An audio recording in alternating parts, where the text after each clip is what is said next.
Welcome back to my channel learning continuous. మొన్న Sunday రోజు గట్టిగా అయింది సభ. హైదరాబాద్ సరూర్ నగర్లో నిరుద్యోగులు వారి కంఠాన్ని గొంతుని గట్టిగా వినిపించారు గవర్నమెంట్కి. Even BRS also supported this unemployed youth. So ఇది కాంగ్రెస్ గవర్నమెంట్కి ఇన్ఫర్మేషన్ వెళ్ళింది, యూత్ ఆర్ అన్హ్యాపీ అండ్ ప్రతిపక్ష పార్టీ కూడా హెల్ప్ చేస్తుంది కాబట్టి డెఫినెట్గా I think they are going to take some చర్య తీసుకుంటారు. చర్య అంటే ఏముంటుందండి, నోటిఫికేషనే కదా, నోటిఫికేషన్ ఇవ్వాల్సిందే కదా. సో ముందో వెనకాలో ఇస్తారు గ్యారంటీగా. 3 నెలల్లో వస్తుందా 1 మంత్లో వస్తుందా మనకు తెలియదు. పాయింట్ ఇక్కడ ఏంటిదేనంటే 1 మంత్లో వచ్చిందా 3 నెలల్లో వచ్చిందా అని పక్కన పెడితే నోటిఫికేషన్ వచ్చే కంటే ముందు మనము ప్రిపేర్డ్గా ఉన్నామా లేదా అన్నది పాయింట్. నోటిఫికేషన్ వచ్చిన తర్వాత మళ్ళీ మనం వెళ్ళి టీజీపీఎస్సీ డోర్ కొట్టి సార్ మీ కాల్మోక్త బాంచన్ ఈ ఎగ్జామ్ని కొంచెం పోస్ట్పోన్ చేయండి, మాకు నోట్స్ లేవు, ప్రిపరేషన్ లేదు, మాకు అది లేదు ఇది లేదు, మాకు లీవ్స్ దొరకట్లేదు, మీరు సడన్గా నోటిఫికేషన్ ఇచ్చారు, అట్లా మనం రకరకాల ఆన్సర్స్ చెప్తే మన రేవంత్ రెడ్డి గారు దాన్ని he will convert it into his style and he says దేశంలో ఎక్కడైనా ఉద్యోగాల కోసం పోరాడిన యువత ఉన్నారు కానీ మా స్టేట్లో మేము ఉద్యోగాలు ఇస్తా అంటే వద్దంటున్నారు అని మన మీదనే రాళ్ళు ఎత్తేస్తారు. సో లాస్ట్ టైం జరిగింది కదా, మనం గ్రూప్ 1 గ్రూప్ 2 గ్రూప్ 3 అప్పుడు కంటిన్యూస్గా పెడితే మనం వద్దు అన్నాం. సో మన మీదనే మళ్ళీ వాళ్ళు రాళ్ళు ఎత్తేసారు. అలా జరగకుండా ఉండాలి అని అంటే let's be prepared with all the subject content before the notification comes. ఇప్పుడు నా స్టూడెంట్స్ చాలామంది అదే అడుగుతుంటే నేను అదే చెప్తున్నా, అరే మీరు ప్రిపేర్ అయ్యి ఉండండిరా, మీరు ప్రిపేర్ అయ్యి ఉంటే నోటిఫికేషన్ ఎప్పుడన్నా రాని. అసలు నీ సిలబస్ అయిపోయిందా, నీకు ఎన్ని సబ్జెక్ట్స్ అయినాయి, ఎంత కాన్ఫిడెంట్గా ఉన్నావు అది చెప్పు నాకు. నోటిఫికేషన్ వస్తుందా రాదా పక్కన పెడదాం, నువ్వు ఎంత కాన్ఫిడెంట్గా ఉన్నావు అన్నది పాయింట్ కదా. ఒక్కసారి ఈ ప్రశ్న మీకు మీరు వేసుకోండి, ఇంకా మీకే అనిపిస్తుంది. ఇప్పుడు వీళ్ళు పుస్తకాన్ని నోటిఫికేషన్ ఇచ్చిరనుకో, ఫర్ ఎగ్జాంపుల్ నెక్స్ట్ 6 మంత్స్లో ఎగ్జామ్ ఉంది అని అంటే అప్పుడు మళ్ళీ మనమే కంగారు పడతాం, అమ్మా ఇంత జల్ది వచ్చేసిందా, డిసెంబర్లోనే ఎగ్జామ్ ఉందా, ఇంకో 2 మంత్స్ అయితే బాగుండు, ఇంకో 3 మంత్స్ అయితే బాగుండు, నా ప్రిపరేషన్ కాలేదు అని మళ్ళీ మనమే అంటాం. అవునా కదా? ఒక్కసారి మీరు ఆలోచించుకోండి. Let us assume for second డిసెంబర్లో ఈ అక్టోబర్లో ప్రిలిమ్స్ అన్నారు అనుకుందాం. ఇప్పుడు రేపు పొద్దున నోటిఫికేషన్ వస్తే అక్టోబర్లో ప్రిలిమ్స్ వస్తుంది అనుకుంటే మనలో ఎంతమంది రెడీగా ఉన్నామండి? ఆలోచించరా? అసలు ఆలోచిస్తేనే అక్టోబరా, ఇంకేంది ఆగస్టు సెప్టెంబర్ అక్టోబర్ 3 నెలల్లో మనం బుక్ ముట్టగానే బారోలైంది కదా, ఏడవుతుంది. సో మరి ఇట్లా ఆలోచిస్తే వాళ్ళు ఇంకా డిలే చేయడం కూడా ఒక అంతకు మంచిదే కదా. For what ever reason the government is delaying, అది మనకు మంచిగా జరుగుతున్నట్టు, ప్రిపరేషన్ అయిపోతుంది కదా, ఆ లోపల ప్రిపేర్ అయి ఉంటాం కదా, అట్లా అందుకోసం అంటున్నా. సో వాళ్ళు లెట్ దెమ్ డిలే, బట్ ఈ డిలే అయ్యే లోపల మీరు ఎవరెవరు ఎక్కడెక్కడ ఉన్నారో అక్కడక్కడ మీ ఇన్స్టిట్యూషన్సో లేకపోతే మీ మెంటార్సో, ఓల్డ్ మెంటార్సో, మీ ఓల్డ్ కోచింగ్ ఫ్యాకల్టీనో, మీ ఫ్రెండ్స్ గ్రూపులనో ఎక్కడనో అక్కడ some kind of preparation start చేయండి అంటున్నాను. ఎట్లా ఒకట్లో ఏదో ఒక రకమైన ప్రిపరేషన్ స్టార్ట్ చేయండి. ఒక సెల్ఫ్ స్టడీనో, సమ్ కోచింగ్ ఇన్స్టిట్యూషనో, ఏదో ఒకటి సమ్ కైండ్ ఆఫ్ డిసిప్లిన్ని అలవాటు చేసుకోవాలి కదా, అది నేను చెప్తుంది. ఇది మొదటి పాయింట్. రెండో పాయింట్ ఏంటిదేనంటే, రెండో పాయింట్ చెప్పడం కంటే ముందర మొదటి పాయింట్కి ఒక అడిషన్ చేస్తా. మీకు అందరికీ తెలిసిన విషయమే కదా, సుమతి, కాలమతి, మందమతి 3 చేపలు. సో ఇది ఎన్నోసార్లు చెప్పిన ఎన్నో వీడియోస్లో. సో మనము సుమతిలాగా ఉండాలి. అంటే ఎండాకాలం వస్తుంది, చెరువు ఎండిపోతుంది కాబట్టి దానికంటే ముందరనే you should find a way to reach the ocean from the pond. చెరువులో నీళ్ళు ఎండిపోతాయని తెలిసినప్పుడు సముద్రానికి వెళ్ళే మార్గాన్ని ముందే ఎంచుకోవాలి. అంతేగాని అంత ఎండిపోయిన తర్వాత చేస్తే వేస్ట్. అట్లనే నోటిఫికేషన్ రాకముందే అన్ని విధాలుగా ఒక 3-4 సబ్జెక్ట్స్ ప్రిపేర్ అయ్యి ఉంటే it is well and good. అది చేసి పెట్టుకోవాలి. అసలు ఇప్పుడు వర్షాకాలం, మనము బయటికి వెళ్ళే కంటే ముందరనే ఎట్లయినా వర్షం ఎప్పుడొకప్పుడు పడుతుంది, డే టైంలోనో రాత్రిలో. ఒక గొడుగు పెట్టుకొని పోవచ్చు కదా సంకలో, పడితే పడుతుంది లేకపోతే లేదు. కానీ మనకైతే వీ విల్ బి బెనిఫిటెడ్ కదా. మొబైల్ ఫోన్స్ అందరికంటే ఇప్పుడు చచ్చినట్టు మనం మొబైల్ ఫోన్స్కి ఒక కవర్ క్యారీ చేయొచ్చు కదా జేబులో. మళ్ళీ మొబైల్ పోయింది తడిసిన తర్వాత నా మొబైల్ తడిసింది ఇది 50,000 పెట్టుకున్నా, ఇది 40,000 కొట్టి పెట్టుకున్నా, దీనిలో నీళ్ళు పోయినాయి అనుకునే బదులు వర్షాకాలము wherever you are going carry ఒక 20-30 రూపీస్ పెడితే మంచి మొబైల్ పౌచ్ వస్తుంది. ఈ ఎగ్జాంపుల్ ఎందుకు రిలవెన్స్ ఉంది అని అంటే మనం అట్లా ప్రిపేర్ అయి ఉండాలి అంటున్నా. ప్రిపేర్ అయి ఉండాలి సిచ్యువేషన్ తగ్గట్టు. That is what I am telling. Next point, నా మెంటార్స్, నేను మెంటర్షిప్ చేస్తున్నా కాబట్టి నన్ను చాలామంది నా స్టూడెంట్స్ అడుగుతున్నారు, అసలు అన్న మనము ఈ టీజీపీఎస్సీ ఎగ్జామ్స్ నిజంగా వర్తేనా, అసలు వీటికి ఎంతవరకు మన టైంని కేటాయించవచ్చు అని అడుగుతున్నారు అనమాట. అడిగితే నేను ఒకటే క్వశ్చన్ అంటున్నా, if you are asking me as a person Aditya Bomma, I will say no అని చెప్తా. But if you are asking me as a mentor, నన్ను అడిగితే ఎస్ అని చెప్తా. ఎందుకంటే నాకు మెంటర్షిప్ చేస్తున్నాను కాబట్టి నాకు పైసలు వస్తాయి కాబట్టి ఎస్ అని చెప్తా. But I'm not A person who will tell I'm not a commercial person కాబట్టి నేను పర్సనల్గా వాళ్ళకి ఏం అవసరం ఉందో అదే చెప్తా. ఓకే, అదే మెంటర్గా అయితే నేను ఎస్ అనే చెప్తాను, నాకు పైసలు వస్తాయి, నేను ఇప్పుడు కోచింగ్ స్టార్ట్ చేసిన, కోర్సెస్ స్టార్ట్ చేసిన, మెంటర్షిప్ స్టార్ట్ చేసిన కాబట్టి నాకు డబ్బులు వస్తాయి, నేను ప్రిపేర్ అవ్వండి అని చెప్పొచ్చు. కానీ నేను అట్లా చెప్పను. నేను ప్రప్రదంగా ఏం చెప్తానంటే ఈ ఎగ్జామ్స్కి అయితే వర్త్ కాదండి, ఈ ఎగ్జామ్స్కి అయితే వర్త్ కాదు. ఎందుకు వర్త్ కాదు అని అంటే, ఎందుకు వర్త్ కాదు, ఎవరికి వర్త్ కాదు. ఫస్ట్ ఎందుకు వర్త్ కాదు అని అంటే ఈ ఎగ్జామ్స్ కండక్ట్ చేస్తున్న తీరు కరెక్ట్గా లేదు. First of all they are not every ఇయర్గా అకాడమిక్ ఇయర్స్కి సీక్వెన్షియల్గా ఈ ఎగ్జామ్స్ని రిలీజ్ చేయట్లేదు. ఎప్పుడో 3 ఇయర్స్కో 4 ఇయర్స్కో అట్లా వస్తుంది. కాబట్టి గవర్నమెంట్ కానీ టీజీపీఎస్సీ కానీ దానికి రెస్పాన్సిబిలిటీ తీసుకోవట్లేదు. కాబట్టి దానివల్ల ఆల్ ద ఆస్పిరెంట్స్ అసలు వేరే అన్ని పనులన్నీ మానేసుకొని ఈ ఇయర్ వస్తుంది నోటిఫికేషను, వచ్చే ఇయర్ వస్తుంది నోటిఫికేషను అని పెట్టుకొని కూర్చున్నారు. సో ఐ డోంట్ ఇంత మంచి టైము మీ early 20s time, once you are coming out of college 21, 22 నుంచి బయటకు వచ్చిన తర్వాత మంచి ఉద్యోగం చేసి డబ్బులు సంపాదించి ఒక ఇల్లు కట్టుకొని పెళ్ళి చేసుకొని పిల్లల్ని కానీ ఇట్లా ఒక ప్రాపర్గా సెటిల్ అవ్వాల్సిన పిల్లల్ని ఈ ఎగ్జామ్ మత్తులో ఉంచేసి వీళ్ళు వాళ్ళ టైంని, ఎనర్జీని, ఎఫర్ట్ని అన్నిటినీ వీళ్ళు దోచుకుంటున్నారు. గవర్నమెంట్ అనుకోండి, ఎవరన్నా అనుకోండి. So that way I would say no to this exams for the people who have come freshly out of the college. అదే మీరు if you want to try UPSC, I would agree. యూపీఎస్సీకి try చేస్తే నేను డెఫినెట్గా accept చేస్తాను. ఇప్పుడు యూపీఎస్సీలో ఒక 2-3 years try చేయండి, మీ లక్ ట్రై చేయండి, అవ్వకపోతే వదిలేసేయండి. కానీ టీజీపీఎస్సీ లాంటి ఎగ్జామ్స్ అట్లా జరగట్లేదు కదా, యూపీఎస్సీ లాగా ఇయర్లీ వైజ్ జరగట్లేదు. కాబట్టి దీనికోసము టైం కేటాయించడం అనేది టైం వేస్ట్. మీకు అంతా గవర్నమెంట్లో వెళ్ళాలంటే ఒక యూపీఎస్సీకి 2-3 ఇయర్స్ ట్రై చేయండి, చూడండి, మీ నాలెడ్జ్ తెలుస్తుంది, మీ ఎఫర్ట్ తెలుస్తుంది. అయితే అవుతుంది, లేకపోతే లేదు. మళ్ళీ ఒక 21 కాబట్టి 21 నుంచి 25, 26 వరకు చూడండి. అవ్వలేదు అనుకోండి, ఏదో ఒక జాబ్ ఎత్తుక్కోండి, వెళ్ళిపోండి. ఒక 5 నుంచి 10 ఇయర్స్ మీ పర్సనల్ లైఫ్లో బిజీ అయిపోండి. మళ్ళీ లేట్ 35కి రండి, 35కి వచ్చి అప్పుడు మళ్ళీ ట్రై చేయండి. That way you will be fine. Even 35లో వచ్చినా జాబ్ కొట్టినా నీకు ఇంకా 25 ఇయర్స్ సర్వీస్ ఉంటుంది కదా. ఇప్పుడు ఎందుకు why do you want to sacrifice your personal time and effort? ఇలాంటి ఎగ్జామ్స్కి ఎందుకు నీ పర్సనల్ టైంని సాక్రిఫై చేయాలనుకుంటున్నావు? Is group 1 so worthful with regards to this ఎగ్జామా? కాదు కదా. నీ పర్సనల్ టైం కంటే వర్త్ఫుల్ ఎగ్జామా? డెఫినెట్గా కాదు. Group one officer is a very good position, ఒప్పుకుంటా.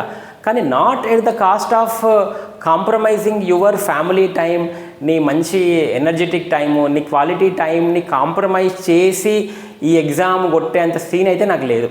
అంటే నాకంటే ఐ మీన్ టు సే నా ఉద్దేశంలో ఆ ఎగ్జామ్కి అంత సీన్ లేదు.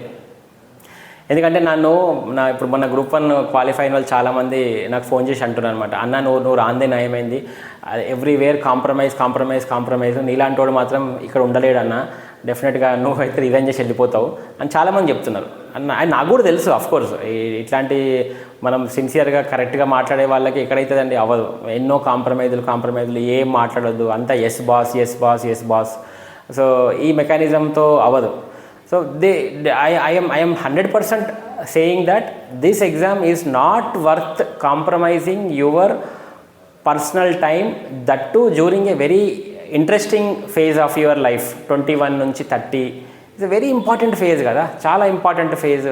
అప్పుడు ఎనర్జీ ఉంటుంది, ఇంత నాలెడ్జ్ ఉంటుంది, your brain would be working very sharp. ఆ టైంని తీసుకుపోయి అశోక్ నగర్లో పెట్టడం ఏంటండి? So I would say definitely no. I would say also yes to people who have already come, అంటే ఒకటి కంప్లీట్ చేసుకొని, ఇందాక నేను చెప్పాను కదా, ఒక 5-6 ఇయర్స్ ఒక ప్రైవేట్ జాబో ఏదో ఒకటి చేసుకొని, ఒక పెళ్ళి చేసుకొని, సమ్ కైండ్ ఆఫ్ సెటిల్మెంట్ అయిపోయి, సమ్ కైండ్ ఆఫ్ సెటిల్మెంట్ అంటే మన సొసైటీకి తగ్గట్టుగా. సొసైటీ ఎట్లా చూస్తుంది, నీ సక్సెస్ని ఎట్లా చూస్తుంది, నీకు ఉద్యోగం చదువు అయిపోవాలి సక్సెస్ఫుల్గా, తర్వాత ఒక ఉద్యోగం ఉండాలి, చిన్నదో పెద్దదో ఉద్యోగం ఉండాలి, తర్వాత పెళ్ళి చేసుకోవాలి, ఇల్లు కట్టుకోవాలి, ఒక పిల్లలు ఒకరో ఇద్దరు, ఇదే కదా టెంప్లెట్. అంటే ఇది అందరూ ఇది ఫాలో అవ్వాలని లేదు, బట్ సొసైటీ ఎక్స్పెక్ట్స్ దట్. మనం ఎంతైనా సొసైటీలో ఉన్నాం కాబట్టి we will also follow that, అవునా కాదా? ఎంత వద్దనుకున్నా కానీ మనం అయితే సొసైటీకి అగెన్స్ట్గా పోలేం కదా. సో ఈ ఫార్మాట్ సరే సొసైటీ ఎక్స్పెక్ట్ చేస్తుందా చేయదా అని పక్కన పెడితే, ఇది కూడా అందరికీ ఇష్టమైన ఫార్మాటే కదా. Every one wants that format. ఒక ఉద్యోగం, ఒక చదువు అయిపోగానే ఉద్యోగం రావాలి, ఉద్యోగం అయిపోగానే పెళ్ళి అవ్వాలి, నీ పెళ్ళాము, పిల్లలు, ఒక ఇల్లు, ఫ్యామిలీ, ఫాదర్ మదరు, నీ ఫ్యామిలీ, ఒక డిఫైన్డ్ స్టేట్ ఆఫ్ సక్సెస్ అయిన తర్వాత కమ్ బ్యాక్ 35కి రా, మళ్ళీ చదువు. Who is stopping you? No one is stopping you. వాళ్ళకి నేను ఎస్ అని చెప్తా, but not for the people who are trying in the early 20s. Waste of time and energy. ఉత్తగా జుట్టు పోతుందండి, ఎందుకు పెళ్ళిళ్ళ ఫోటోలు మంచిగా రావు, ప్రాబ్లం అది. సో నేను అదే చెప్తా, మళ్ళీ అప్పుడు విగ్గు పెట్టుకోవాలా. సో పెళ్లి ఫోటోల కోసమన్నా ఈ వదిలేసి మెల్లగా లేట్గా రండి, ఓకే? అదొకటి. సో అది నా పర్సనల్ ఒపీనియన్. లేదు ప్రొఫెషనల్ ఒపీనియన్ చెప్పాలంటే లేదు ప్రిపేర్ కండి, ఏదైతుందని చెప్పొచ్చు. యాజ్ ఎ మెంటర్గా చెప్పాలంటే ప్రిపేర్ కండి, నా ఛానల్లో నేను కోర్సెస్ స్టార్ట్ చేసిన, ఎన్రోల్ చేసుకొని డబ్బులు వస్తాయని. కానీ నేను ఒక్కసారి కూడా నా ఛానల్లో ఎవరిని కూడా సబ్స్క్రైబ్ చేసుకోమనే చెప్పా. అట్లాంటిది నా కోర్స్ తీసుకోమని ఎట్లా చెప్తా? నాకు క్వాలిటీయే చెప్తుంది. ఇప్పుడు నాకు ఒక 15 మంది మెంటీస్ ఉన్నారు, 15 మంది మెంటీస్. నేను కోర్స్ స్టార్ట్ చేసిన కదా, 15 మంది మెంటీస్, ఇంకా ఒక 3-4 మెంబర్స్ అడుగుతున్నారు. So it is very very good. I'm very much enjoying my mentorship. నాకు ఇప్పుడు మెంటర్షిప్ నేను ఎంజాయ్ చేస్తాను. ఎందుకు అని అంటే I'm in a way studying and also at the same time I'm also an evaluator for the students, for my students. So I'm happily enjoying this journey. అంత పెద్ద job వదిలేసి వచ్చిన తర్వాత ఇప్పుడు చూడండి, నాకు డిజిటల్ బోర్డ్ చేసుకున్న, ఆఫీస్ సెటప్ చేసుకున్న. I'm going very very slowly. I'm not a competition to anyone, no one is a competition to me. నా పేజ్లో నేను వెళ్తూ ఉన్నా, ప్రశాంతంగా నా పని నేను చేసుకుంటున్నాను. ఇది ఒకటండి. సరే, ఈ మెంటర్షిప్లో భాగంగా నేను చాలామంది యూపీఎస్సీ ఆస్పిరెంట్స్తో మాట్లాడుతున్నాను కాబట్టి, యూపీఎస్సీ ఆస్పిరెంట్స్ ఏం చేస్తున్నారంటే they are neglecting regional subjects. Telangana history కానీ, కల్చర్ కానీ, especially they are neglecting this one, Telangana movement. అది నెగ్లెక్ట్ చేయకండి. తెలంగాణ మూమెంట్ చాలామంది సార్ నేను ఇది తెలంగాణ మూమెంట్ లాస్ట్లో చదివేస్తా, 1 మంత్లో చదువుతా అని ఒక ఆలోచన పెట్టుకున్నారు. కానీ Telangana movement paper is an emotional paper. మొన్న ఎగ్జామ్లో అశోక్ నగర్లో ఒక వినికిడి ఏంటిదంటే, తెలంగాణ మూమెంట్ చెప్పే ఫ్యాకల్టీకి ఒక అతనికి, చాలా వెరీ వెరీ ఫేమస్ ఫ్యాకల్టీ, ఆయనకే 45 వేసిరంట, 45 వచ్చినాయంట మార్క్స్. మరి అంత మంచి ఫ్యాకల్టీకే 45 వేసిరంటే దాని అర్థం ఏంటిది? There is a very controversial discussion going on that Telangana movement paper was corrected by Andhra people. So మనకు తెలియదు అది ఆంధ్ర పీపుల్ కరెక్ట్ చేశారా, తెలంగాణ పీపుల్ కరెక్ట్ చేస్తారా అంటే. It is very emotional paper కదా. అన్లైక్ ఇండియన్ హిస్టరీ అంటే ఎప్పుడో జరిగింది, అది మనం అప్పుడు ఎవరం లేం మనలో. కానీ తెలంగాణ మూమెంట్ మన అందరం ఉన్నాం, మన ముందరే జరిగిన మూమెంట్ పేపర్ కాబట్టి it is an emotional paper. So మీకు తెలంగాణ మూమెంట్లో మార్క్స్ ఎక్కువ తక్కువ ఎప్పుడవుతాయి? Depending upon the person who ever is correcting it. ఒక తెలంగాణ వాది కరెక్ట్ చేస్తే నువ్వు రాసిన పేపరు నువ్వు ఎంత రాడికల్గా రాసినా నీకు మార్కులు పడతాయి. అదే పేపరు ఒక ఆంధ్ర అతను కరెక్ట్ చేస్తే నీకు మార్కులు పడకపోవచ్చు.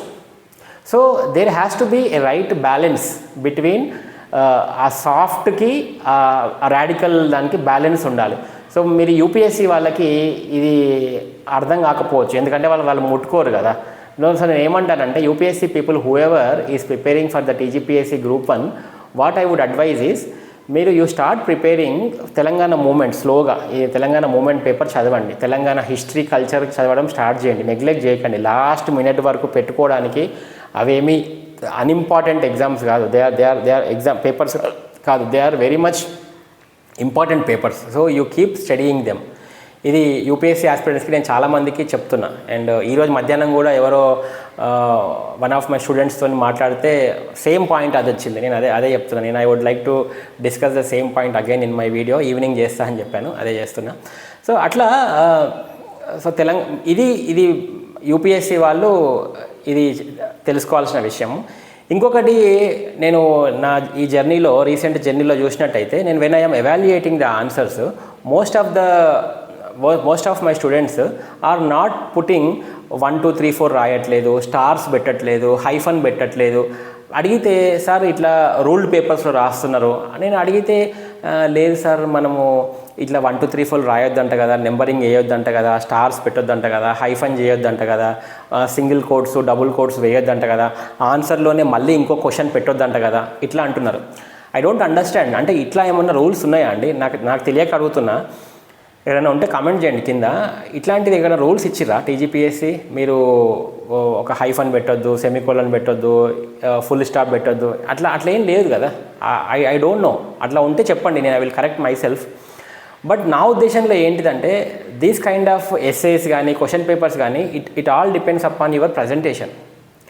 ఇప్పుడు ప్రజెంటేషన్కే మార్కులు పడతాయి. మీ కంటెంట్ ఎంత ఇంపార్టెంటో, కంటెంట్తో పాటు కూడా మీ యొక్క ప్రజెంటేషన్ కూడా అంతే ఇంపార్టెంట్. పదార్థం ఎంత ఇంపార్టెంటో ప్రదర్శన కూడా అంతే ఇంపార్టెంట్ కదా. We have to understand the point. ఇప్పుడు మనం 5 స్టార్ హోటల్కి ఎందుకు వెళ్తాము? వాడు పెట్టే ఫుడ్ ఏదో బాగుంటుందా? కాదు కదా. It is just that dim light, వాడు వెయిటర్గా టోపీ పెట్టుకొని వస్తాడు, లైట్ మ్యూజిక్, ప్రజెంటేషన్, అంతే, అంతకంటే ఏమి ఉండదు. So the way you will get marks, the way you present the question. So ఒక్కొక్కరి ప్రజెంటేషన్ ఒక్కొక్క విధంగా ఉంటుంది. సో ప్రజెంటేషన్ బాగుంటే మార్కులు పడతాయి. నేను ఇదే ఎగ్జాంపుల్ మళ్ళీ చెప్పాలనుకున్నా. నేను పేపర్ చదవకుండా పోయి జనరల్ ఎస్ఏలో నాకు 65 మార్కులు వచ్చినాయి. ఏం చదవలే నేను, తెలుసు కదా 2022 లాస్ట్ 3 నెలల ముందరే మేము బుక్లు వదిలేసినాం ఈ టీజేపీసీ చేసిన కథలకి. కానీ నేను డైరెక్ట్ పోయి ఎగ్జామ్ రాసి 65 మార్కులు కొట్టినా, one of the top marks. నేను ఆ రోజు ఈవినింగే వీడియో చేసిన, నాకు స్టేట్లో టాప్ మార్క్స్ వస్తాయి జనరల్ ఎస్ఏ అని. ఎందుకంటే I'm very sure on the way I have presented. Content ఉంది, దాంతోపాటు ప్రజెంటేషన్ కూడా ఉంది. నేను అదే చెప్తున్నా. సో మీరు ఎవరైతే ఆన్సర్స్ రాస్తున్నారో అట్లాంటివి ఏం పెట్టుకోకండి. మంచిగా don't use red pen green pen వాడకండి, కానీ యూస్ బ్లూ పెన్ ఓన్లీ. ఆ బ్లూ పెన్లో కూడా little different blue pen. For example light Reynolds 045 ఉందనుకో, కొంచెం లైట్గా రాస్తుంది. కొంచెం వేరే సెల్లో గ్రిప్పరో రోటోమ్యాకో, ఇప్పుడు లేవనుకో రోటోమ్యాక్స్, సో కొంచెం లావుగా ఉన్న బ్లూ పెన్, సో దట్ నీ పేపర్లో వాడికి అర్థమవుతుంది, ఓకే ఈ అబ్బాయి ఇట్లా ఈ విధంగా రాశాడు, సేమ్ కలర్ వాడాడు, బట్ దాన్నే డిఫరెంట్గా ప్రజెంట్ చేయడం అంట, కలర్ గ్రేడింగ్ అంటారు కదా, అట్లా అనమాట. సేమ్ బ్లూ పెన్నే డిఫరెంట్ గ్రేడ్స్లో తీసుకొని రాయండి, అట్లా ప్రజెంట్ చేయొచ్చు కదా. So what we're not deviating from the instructions of TGPSC, but we're legally correct. లీగల్గా మనం బ్లూ పెన్తోనే రాస్తున్నాం, వీఆర్ నాట్ డీవియేటింగ్, రైట్. అదే ఎక్కడ కూడా టీజీపీఎస్సీ చెప్పలే కదా, నువ్వు బ్లూ పెన్ ఒకటే ఫాంట్, ఇది ఒకటే కలర్ గ్రేడింగ్ ఉండాలని చెప్పలే. They wanted you to write in only one pen, but we're writing in different way అనమాట. అట్లా ఇట్లాంటివి కొన్ని చేయొచ్చు. ఇట్లాంటి కొన్ని చేసి you can improve the quality of the answer, you can improve the quality of your answer. అట్లాంటివి చేయాలన్నమాట. ఇట్లా చేసి ప్రజెంటేషన్ మీద ఫోకస్ చేయండి. కంటెంట్ తక్కువ ఉన్నా పర్వాలేదు, ఒక 2 పాయింట్లు తక్కువ ఉన్నా పర్వాలేదు, కానీ the way you present it is very very very very very important. ఎక్కడైనా అంతే కదా. The way you present it is very very important. నీ కంటెంట్ 100 పాయింట్లు ఉండి నువ్వు కరెక్ట్గా ప్రదర్శించకపోతే యూ మైట్ లూజ్. సో ఈ పాయింట్ నేను ఎవ్రీడే మన వాళ్ళకి చెప్తున్నాను అనమాట. సార్ నాకు గుర్తుండట్లేదు, అన్ని పాయింట్స్ గుర్తుండట్లేదు అంటే, అన్ని పాయింట్స్ గుర్తుపెట్టుకోవాల్సిన అవసరం లేదు, ఎవరికి గుర్తుండవు అన్ని పాయింట్స్, కానీ ఉన్న పాయింట్స్ని నువ్వు ఎట్లా రాస్తున్నావు అన్నది point. That is my point. So ఇది నేను ఇట్లా కొన్ని చేస్తున్నా ఎవ్రీడే మై స్టూడెంట్స్కి. I am liking it. ఇంకా మళ్ళీ ఇంకా ఎవరికైనా మెంటర్షిప్ కావాలంటే జస్ట్ పింగ్ మీ, నా వాట్సాప్కి మెసేజ్ పంపండి. నా నెంబర్ ఆల్రెడీ ఉంది కదా, కింద డిస్క్రిప్షన్లో కూడా పెడతాను. If I am having any slots I will try to see if I can put you anywhere in those slots. So as you know, నేను ఎవరిని కూడా నా మెంటర్షిప్ తీసుకోమని ఎవరిని అడగను, రిక్వెస్ట్ చేయను. It is only the quality that should speak from my side. నా క్వాలిటీనే చెప్పాలి అంతే. సో ఇప్పటికే చాలామంది వర్డ్ ఆఫ్ మౌత్ ద్వారానే చాలామంది అన్న నేను రావాలని అడుగుతున్నారు అనమాట. So I'm very happy for that.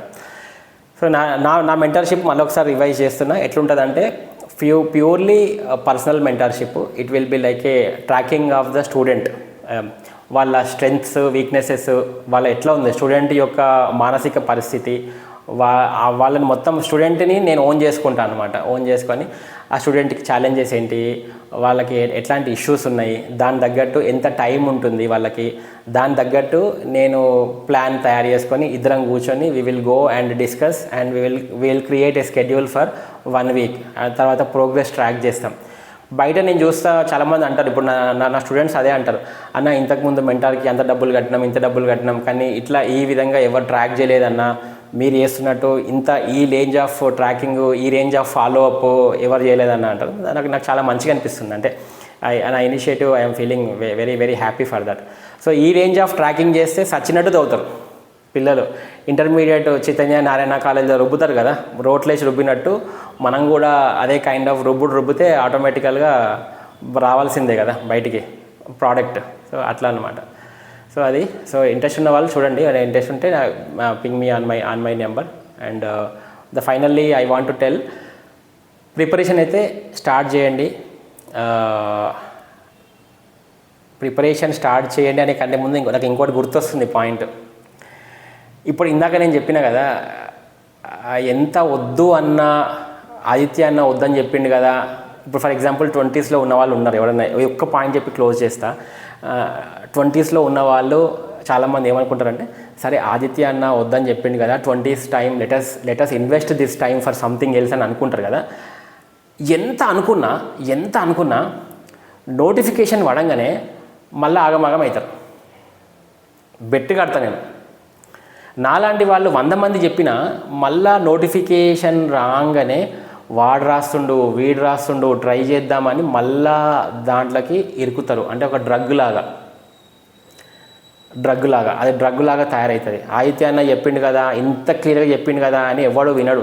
నా మాట కాదు, నాలాంటి వాళ్ళు 100 మంది చెప్పినా, నాకంటే మంచోళ్ళు చెప్పినా వినరు. సో ఆ ఎగ్జాము అలాంటి ఒక డ్రగ్ అనుకో. ఎందుకంటే ఆ టైంకి నోటిఫికేషన్ పడుతుంది వాట్సాప్లో, దీంట్లో గ్రూప్స్లో, మేము కోర్స్ స్టార్ట్ చేసినాం, మేము ఇట్లా ఇంటిగ్రేటెడ్ కోర్స్ స్టార్ట్ చేసినాం, మా దగ్గరనే కూర్చొని తలుపులు బంద్ చేసి చదివిస్తాం, ఇట్లా రకరకాలు వినబడంగానే మళ్ళీ అందరూ ఆగమాగం అయిపోయి మళ్ళీ సేమ్ అదే మూసధోరణి అంటారు కదా, దాంట్లో పడిపోతారు. సో మరి అట్లా పడను అనుకుంటే మాత్రమే you go for other things.